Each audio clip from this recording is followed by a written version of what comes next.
today we're going to discuss lines, rays, and angles. So you have a lot of vocabulary that we just discussed that's going to be on this page. It says everyday things can model geometric figures. For example, the period at the end of this sentence models a point. Okay? A solid painted stripe in the middle of a straight road models a line. Okay? So here are some terms and definitions. They're also going to show you by drawing it. You're going to see how to read it, how to write it, and to look at an example. Look, we're not looking for it right now. We do not need it. Everything you need is right here. So, term and definition for the first one. It says a point is an exact location in space. So as you can see, they're going to draw a little point, and they're going to label it with an A. Do you see that? Anytime you have a point somewhere, they're probably going to have it labeled. Take a look down here. Do you see points? Are they labeled? Every time. So when I read it, we're going to say point A. When you write it, you're going to say point A. Okay, same thing. And then they give you an example of a point. They gave you the tip of the pencil. Is everybody following? Yes? Read with me on the next term. A line is a straight path of points that continues without end in both directions. Here's how to draw it. You see that it has arrows on both sides. It can still have points on it. A line can have points on it. Okay? You're going to say that this is line BC. Are we following this? Or you can say line CB. It can go forwards and it can go backwards. Okay? And this is how you write it. Now you need to pay close attention to how we write it, and the reason I say that is because you're going to have to draw some of these. If you want it to be a line, what do you notice is on top? A line with two arrows, one going one way and one going the other way. That's how you're going to tell that that is a line. Okay? So if I want to write line BC, I have to draw my little arrow on one side, a line and an arrow on the other side, and then put the BC underneath it. I'm going to do the same thing if I want to do line CB. Everybody understand that? You're going to have to do these. So if you just put BC, wrong. Has to have that on top of it. Okay? And then they give you that solid painted stripe in the middle of your road as an example. Okay, let's read the next one. A line segment is a part of a line between two endpoints. So does this look the same as that except for it took something away? Yeah. Here is your line segment. All it did was take away the arrows because it's no longer a line. It becomes line segment. Okay? To read it, you would say line segment DE. That's going this way. Line segment ED going the other direction. Now tell me what you notice between this one and that one that is a little bit different from a line and a line segment when I write it. Mackenzie, what do you notice?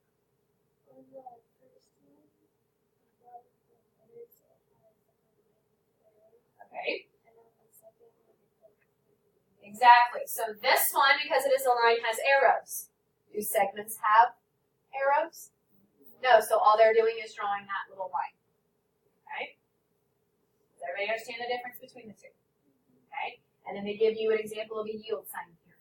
So you could have one going from here to here, or from here to here, or from here to here. Everybody following? The line segments.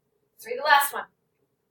A ray is a part of a line that has one endpoint and continues without end in one direction. Remember earlier we talked about lines can continue and never stop going either direction? This one has an endpoint on one side but can continue without end in one direction. So as you can see, you have the line segment, or the point, here at the end, and then your arrow at the other end. You're going to read it as ray, FG. Do you notice that this one cannot go the other direction? Why not? Because my arrow is pointing which way? Which way is my arrow pointing? Right, right? So you can't go backwards and have a ray. It cannot go GF. Okay? Now look at what you see when you write it. Is it pointing to the direction it's supposed to be going? Yes, and you need to make sure you're doing that when you are going to write me a ray FG. Okay, and then they gave a great example of a one-way sign. Your ray can only go that way. Okay? Does everybody understand that? All right, let's do activity 1 here. It says to draw and label. What do I call this? Nope. It has something on top of it, which means you've got to be able to tell me what it says. Line segment, JK. So I have to draw what? A line segment. So I can draw it just about any way I want. It doesn't have to be just straight. I could have done it like this also. I'm going to give you a couple of examples here. But you must label your line segment with J and K. Now I drew two. You only have to draw one. I just want you to understand that it doesn't matter how you draw it. Could I have done this? With it like this? Because it would have said what if I did it like this? KJ. Line segment KJ. So this one we are not going to use. Those two will work, but that one will not. Does everybody understand that? Okay. So just remember that most of these will be able to do two ways, but the ray is the one that does not. Okay? So, it just asked us here, is there another way to rename the JK as a line segment? Is there? No. Is there another way to rename it? Yes, and that's going to be what? KJ, and make sure that you're putting the little line segment on top of it.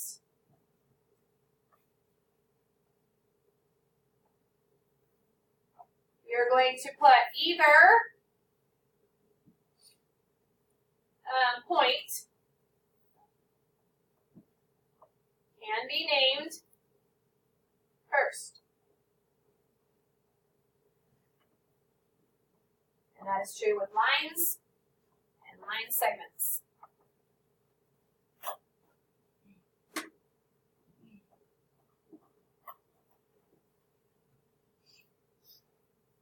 Does everybody see the connection between them and then also see the differences? So now you're not only going to have to draw them, but you're also going to have to read them. All right, and we're going to discuss angles. An angle is formed by two rays or line segments that have the same endpoint. The shared endpoint is called the vertex. Right here. Remember we talked about the word vertices on your show what you know? Okay, so there's your vertex. Now, as you can see, you have a lovely angle here. Now, I can read this as angle PQR. I can also read it as angle RQP, which is backwards from what I read the first time, correct? Or you can read it as angle Q, because that is the vertex. Okay? Now you're all going, well, that's easy. I'm going to use that. Just fine. But just make sure you understand how to read all of the ways. Now, to write it, look what they did. What they use. What do we call that thing? What is this right here that you see in front of every one of these? An angle symbol. So you're going to be drawing an angle symbol when you are going to write them. So it's going to be written like an angle symbol, PQR. Angle RQP and angle Q. And what did they use as an example? An angle, a piece of pizza. Did you ever think about a piece of pizza having angles? Yeah. If you didn't, you do now.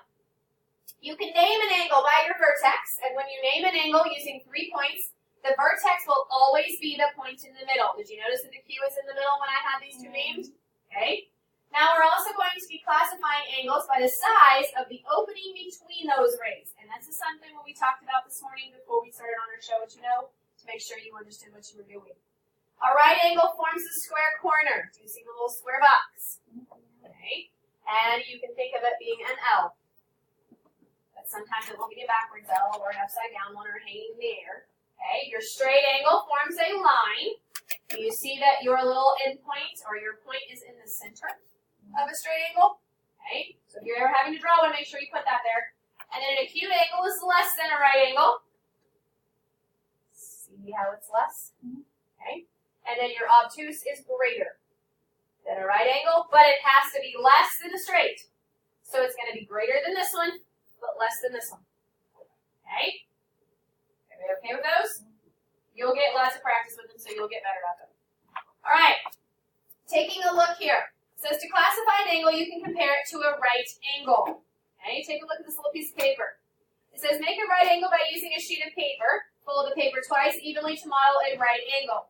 Then you're going to use the right angle to classify the angles below. Writing acute, obtuse, straight, or right. Since I read that backwards.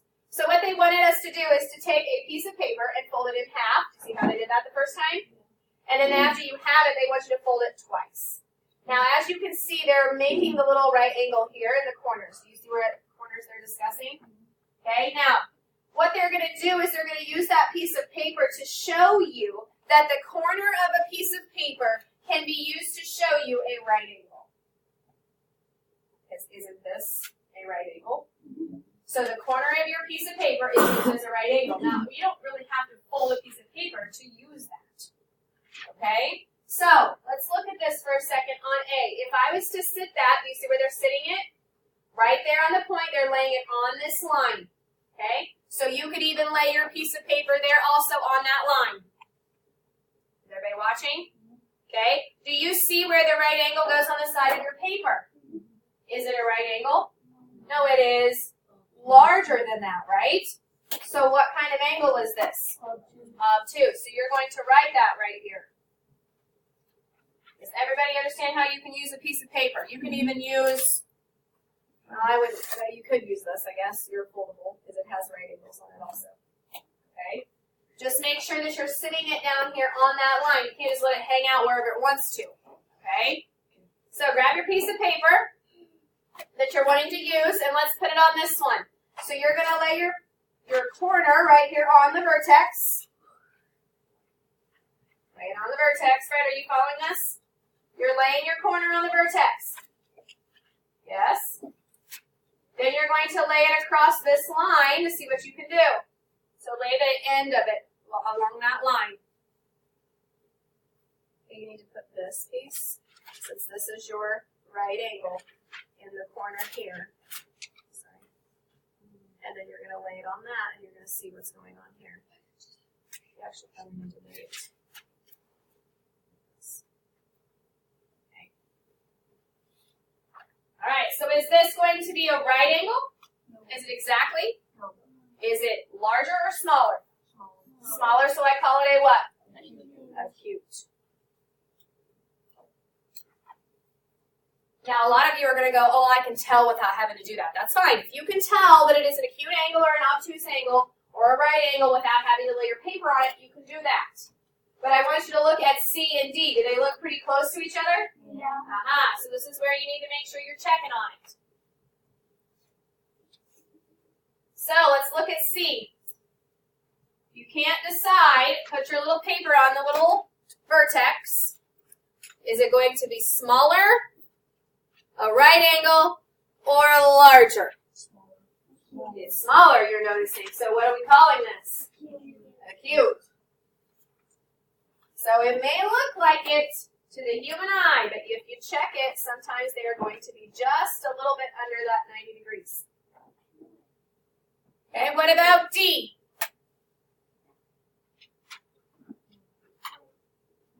Is it exactly a right angle? 90 degrees? Okay, I will agree with you. So you're going to write right.